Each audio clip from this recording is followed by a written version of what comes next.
Every once in a while, you see a story on the Internet.com that is just too funny. You can't resist it because of its hilarity. And the story that we're going to be talking about today is that Black Lives Matter, the organization, the nonprofit, has recently been suspended in terms of its ability to collect donations after investigations were launched into it by attorney general's offices in California and Washington state. Yes, the lefty states are going after BLM because their practices are that shady. But before we get into that, we got a sponsorship. We're going to talk about the sponsorship and then catch you on the other side. Do you feel like you've tried everything in terms of weight management, goofy diets, different routines, eating at this time but not at this time, and no bread on Tuesdays but definitely bread on Fridays? Well, you're not alone. A lot of Americans, obviously, look at the obesity statistics, are going through these troubles. But one of the things that I'll recommend, because I'm on this journey right there with you, is Keto with Justice. This powder is pretty awesome. It's not complicated. It's not overly convoluted. I don't need to take steps this day but that day. I just put a little bit of this powder in my morning coffee or in any morning beverage, and I watch the fat melt away. Keto with Justice is great. It follows the same basic principles of the keto diet. It's just one powder a day, no overcomplications, and it will help prolong a state of ketosis and thus help you burn a little bit more fat. 51% off at KetoWithJustice.com. That's KetoWithJustice.com. You know what's funny is that when you get sponsorships on the internet, there's a certain section of the population, this holier than thou, I don't need money to live somehow kind of person, that calls you a grifter or a shill or something similar based on the fact that you have sponsorships. What I should have done if I was these people, in their minds, what they probably think, is start myself a nonprofit, a left-wing nonprofit like Black Lives Matter, the organization. But the thing is, one of the biggest myths related to nonprofits is that you're not profiting off of running a nonprofit, because this can be one of the most profitable enterprises humanly possible, even if you're running everything above board and you're not doing it in such a way that you come under investigation by the state of California and by Washington. Because what ended up happening is that you had members of Black Lives Matter organization step away in recent years due to the fact that they were paying themselves exorbitant salaries,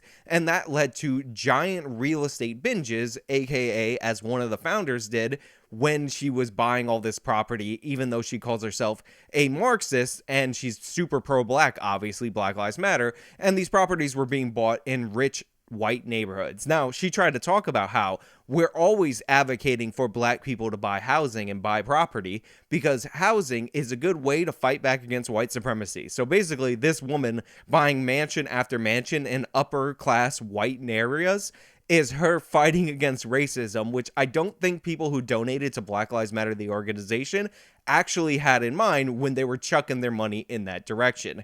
And we all know that Black Lives Matter, the organization, had a great year in 2020. I know a lot of people say it was a terrible year for them because their businesses, either their favorite ones or the ones that they were owned, were shut down by the government and then destroyed by Black Lives Matter rioters. But the Black Lives Matter organization raked in about $90 million off of promoting that violence and the false narrative that they've been pushing since the organization has been founded. And this has led a lot of people to wonder where that money is going. And when you have leadership step away after paying themselves exorbitant salaries and using that to buy houses, people still wonder where the rest of that money is going. And the state of California apparently is also wondering, and they talked about how Black Lives Matter, the organization, needs to get themselves within their normal legal compliance based on their donations because they're not revealing and disclosing this information appropriately. Now, for those of you who are unfamiliar with how nonprofits work, when you fall out of compliance with disclosing what you need to disclose when you're running a nonprofit,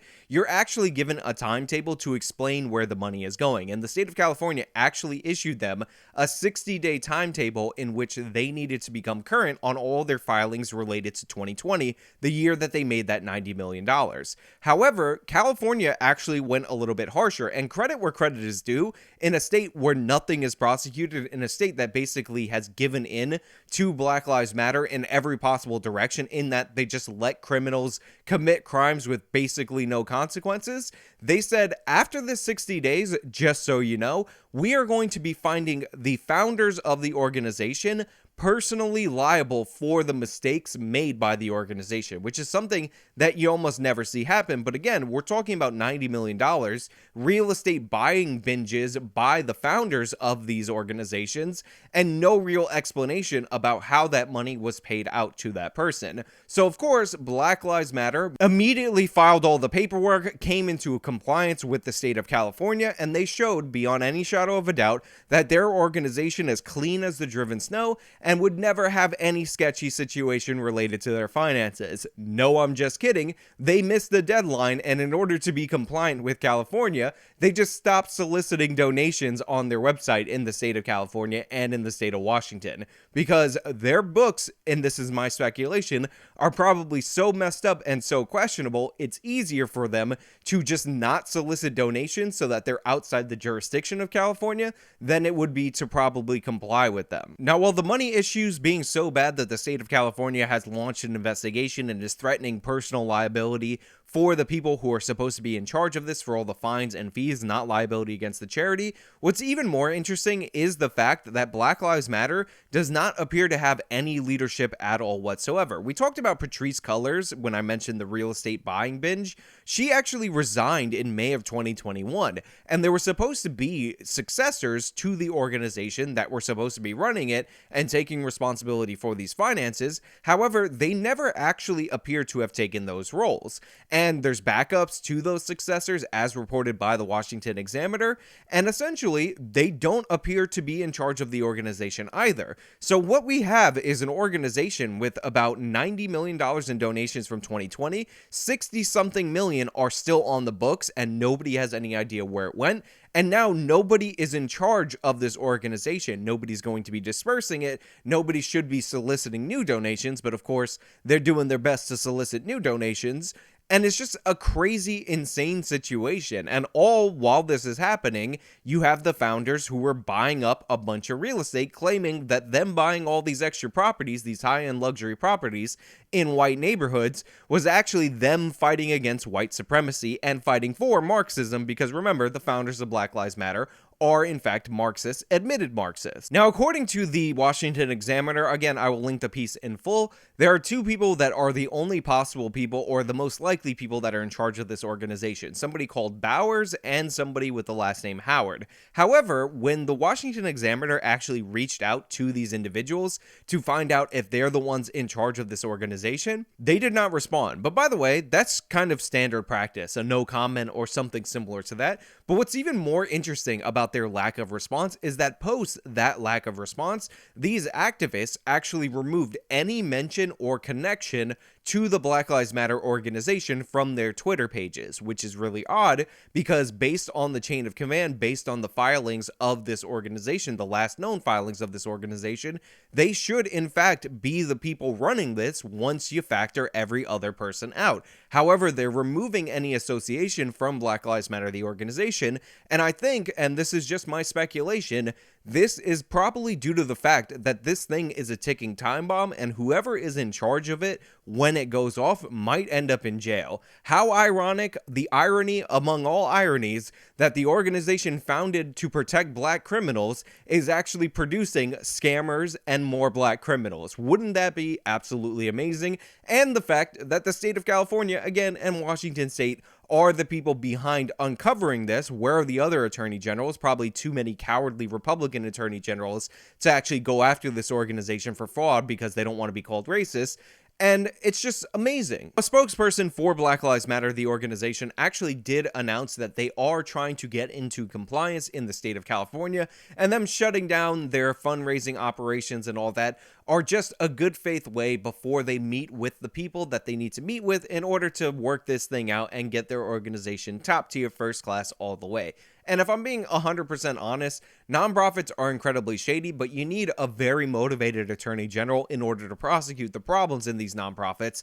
And even if you had that, they'd basically be able to pay off a bunch of their legal fees with the money that they raise or the money that they pay out to the people who are improperly managing it in salaries, because that's what this is all about. Also, I'm not sure where exactly to insert this in terms of the story, but I did see a report that a Toronto mansion was recently bought by the Black Lives Matter organization, and I just wanted to point this out because people are highlighting this as more high-end real estate being purchased by the organization, but in reality, what they actually bought was the former headquarters of the Communist Party, which shows ideological commitment in what they're doing as an organization, because of course these are Marxists, these are communists, they're looking for the revolution, quote unquote. They want to profit immensely off of selling the revolution, so it actually makes sense to buy a property that was used for organizing. And I see a lot of people misreport this as another high-end real estate purchase, especially since apparently the wife of that Black Lives Matter founder that was on a real estate binge is still in some leadership role making decisions like this purchase. But I think this is more symbolic in that these are communist activists. And by the way, it makes no sense for them to be in Canada, just like it made no sense for them to be in the UK, just like it made no sense for people worldwide to be protesting on behalf of Black Lives Matter, because not every one of these organizations can even make the same allocations that black people make against the American police, because the police in these nations don't kill nearly as many people. So it's really ridiculous in every way.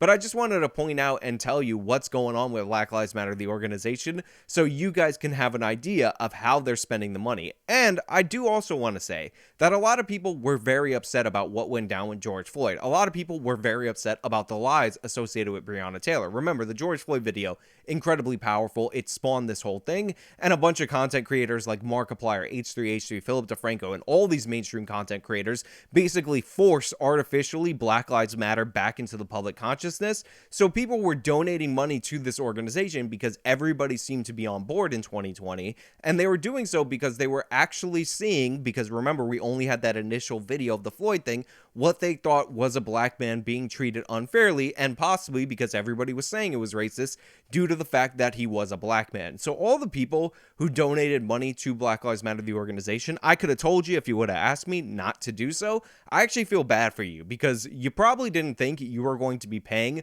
for the lavish mansions of one of the founders. You probably didn't think that you were going to be sending money to an organization who can't even tell you who's in charge of it, much less where a huge portion of the money went.